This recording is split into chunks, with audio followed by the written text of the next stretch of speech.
Hello, my name is Ryan Leeming and I'm a trip leader with the Western Washington University Outdoor Center.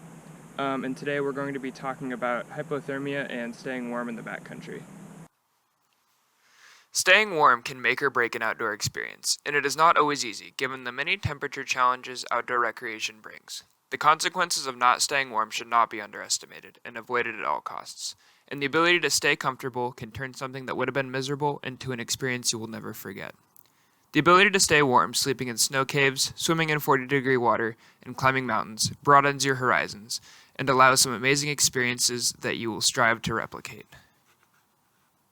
Alright, so first we will talk about our body's response to the cold to kind of get a better understanding of why hypothermia is such a problem.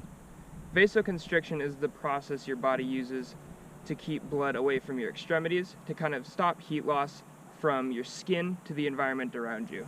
It'll kind of decrease the surface area that your body is exposed to the outside, and it'll really serve to keep you warmer at your kind of core level. Shivering is also another one of our body's responses.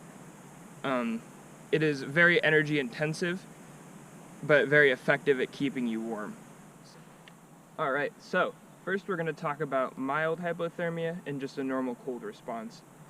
These can be treated with really anything your mother would tell you to do when you get cold. That can mean standing next to a fire to warm up, putting on more clothes, getting into a sleeping bag, drinking a hot drink, or eating some warm food. Really any of these things can kind of be used to treat very mild hypothermia or a normal cold response. It is very important to take mild hypothermia and cold response very seriously because it can very quickly develop into moderate and severe hypothermia. Those are kind of characterized by a core temperature below 90 degrees Fahrenheit, and patients will often appear unresponsive or unconscious. When cases get a little bit more extreme, it's important to ask ourselves a couple questions. First, whether we should be resting or exercising. If somebody's been cold for a very extended period of time and has been shivering, they've used up most of their energy reserves. At that point, exercising to warm up is really not the best idea to try to conserve as much energy as possible. For moderate and severe cases, it's important to recognize what you can do in the field is severely limited, and that patients need to be evacuated. At this point, it is important to take your time collecting vitals. Recording heart rate and how often your patient is breathing is very useful information. If you don't detect a heart rate or any breathing, you should begin CPR. If patients are stable, you should begin preparing for evac. Things you should be doing are putting them in a hypo kit and preventing any further heat loss. Some bad things to do would be to try to give them food or water, since organ function is severely impaired, and this can lead to asphyxiation. Alright, so now we will talk about building a hypo kit. First, a vapor-proof barrier should be laid down. This can be a tarp or the rain fly of a tent. In this case, I'm using a bivy sack. This will keep moisture outside of the system. Next, a sleeping pad of some sort should be placed inside of the vapor barrier. Inflatable or foam, doesn't really matter, but should be inside of that so you can kind of wrap the whole thing up without pieces falling out.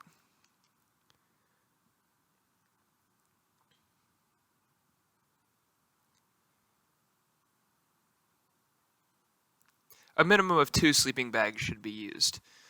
In this instance, I have my synthetic sleeping bag on the outside since it is more likely to retain heat even if it gets wet, so that it can stay as warm as possible. Next, I have a warmer down sleeping bag to put on the inside.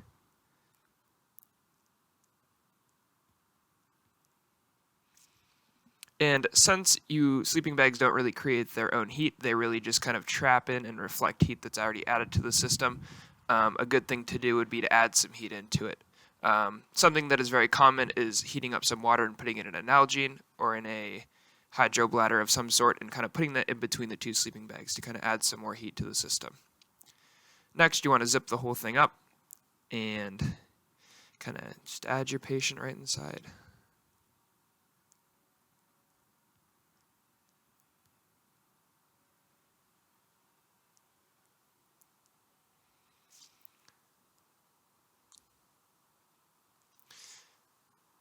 This system can be transported very easily since it's all kind of tied together into one whole thing. No pieces are going to fall out, and it is nice and warm, definitely the best way to kind of avoid losing any more heat in a hypothermic patient.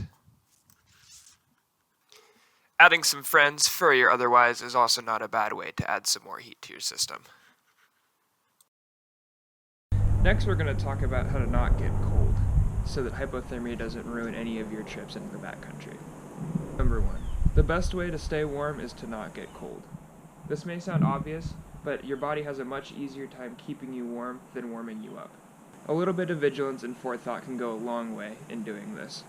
This can mean after you get to camp and are ready to kind of settle down for the rest of the evening, putting on warm clothes immediately after you've kind of set up camp and before you start to get cold. Or that if you know that the temperature is going to be dropping quickly, putting on warm clothes when maybe it's a little bit uncomfortable and you'll be too hot. Rule number 2 is staying dry. Moisture can come from all over the place and can make you very cold very quickly. Water has an extremely high specific heat, which means it takes a lot of energy to warm it up or to cool it down, which is why it's commonly used in like nuclear reactors, computers, and all sorts of things as a sort of coolant. Staying dry is very important. Not only can this mean putting on a rain jacket as soon as it starts raining, but it can also mean delayering a little bit to stop yourself from sweating and overheating. Not only can water make you cold really quickly, but it can also keep you cold. So as soon as you can, make sure and get out of wet clothes if you have any on you. So we're going to talk about some materials that you may come in contact with, so that you know the best things to wear in the backcountry. First is cotton. Cotton does a very poor job retaining any of its thermal properties when it gets wet, making it a really poor choice. If you wear it next to your skin, your sweat will get it wet and it will just kind of hold on to that water and cool you down. Polyester is a much better choice for things that will be against your skin. Polyester does a much better job retaining its thermal properties once it gets wet, and will be commonly found in a lot of activewear clothing. Polyester also does a very good job wicking sweat away from your skin and pushing it to the outside of the article of clothing, letting it evaporate. Wool, which is commonly found in a lot of hats and socks and gloves, does a great job retaining its thermal properties when it gets wet. It's also very warm and also commonly found in a lot of outdoor clothing. Down jackets such as this are filled with down from animals.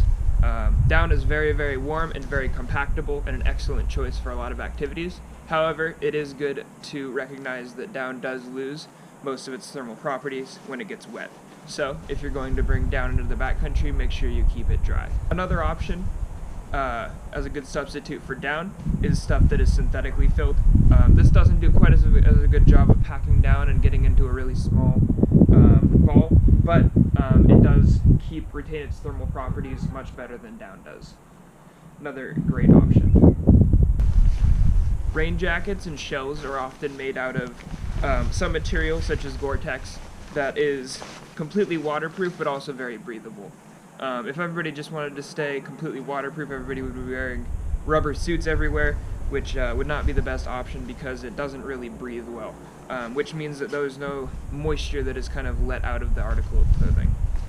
Something like this will breathe very well, but also keep you dry, meaning that if you get a little bit sweaty, it'll kind of breathe and evaporate into the air while keeping any moisture from the outside out.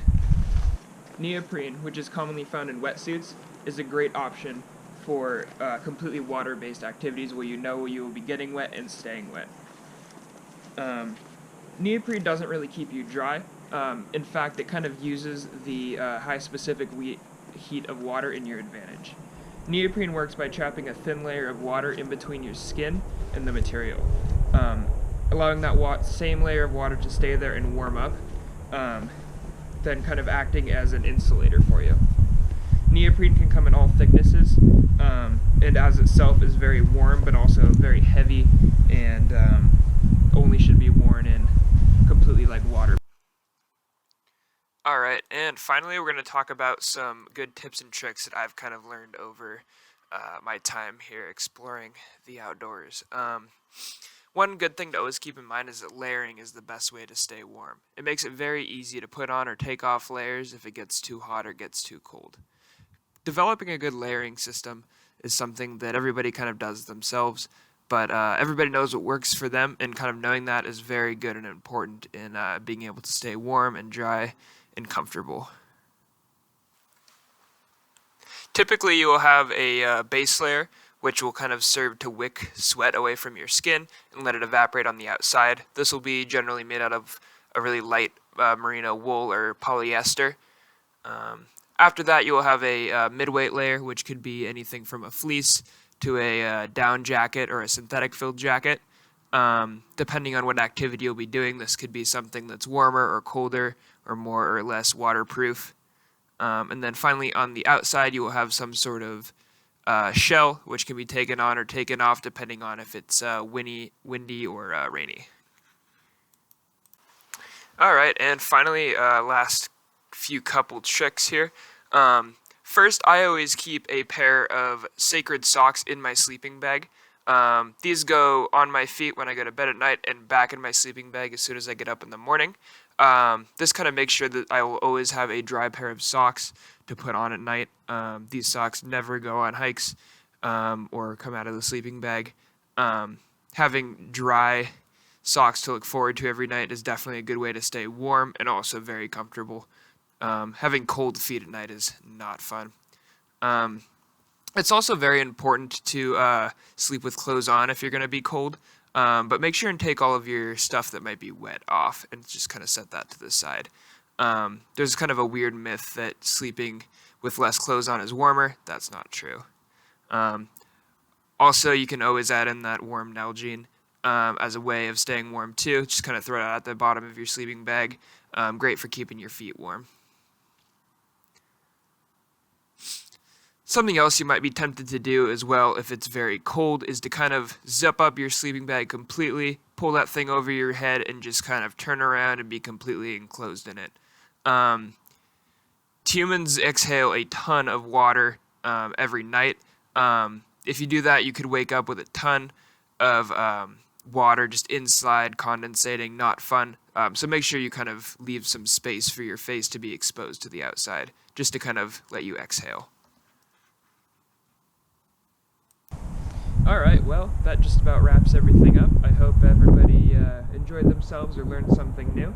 I hope everybody stays warm on their next outing, whenever that may be, and I hope to all see you guys soon.